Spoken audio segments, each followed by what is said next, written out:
you need to know about the unreliable narrators living in our heads. We all have a narrator in our heads that describes, gives context to, and tries to make sense of our experiences. It's active at all times of the day, processing what's happening, and it's sort of a filter or lens these experiences go through before reaching our self. For example, you and your best friend are discussing something and you see it's making them sad. The unreliable narrator tells itself, this is your fault because you're a bad friend. While a healthy or reliable narrator would say, this is hard but an important conversation. You have a strong relationship, so if it is something you said, you can work through it together and it'll be okay. So the practice for you would be to question the reliability of the narrator before choosing to believe it or internalize it. A narcissistic or egocentric person's narrator always paints them to be the good guy or the faultless victim. The depressed person's narrator paints them as a bad guy. The anxious or OCD narrator says things will go wrong if you don't overthink it or do XYZ. All of these cases are unreliable narrators who have skewed viewpoints to the self. It's important that we accurately identify and name the narrator so we can accurately assess them. It's kind of like the Inside Out movies. Inside our heads, there are these emotions and characters directly involved in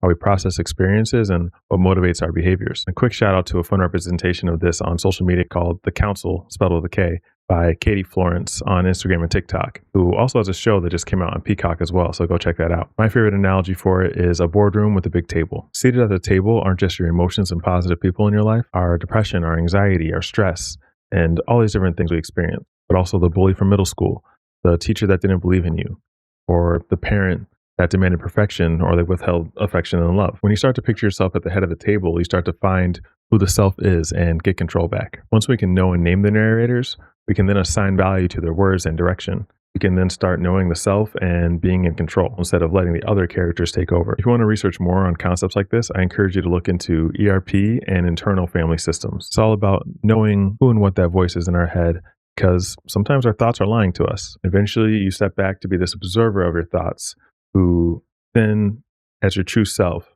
can choose what you want to do. Thanks for tuning in. Stay informed.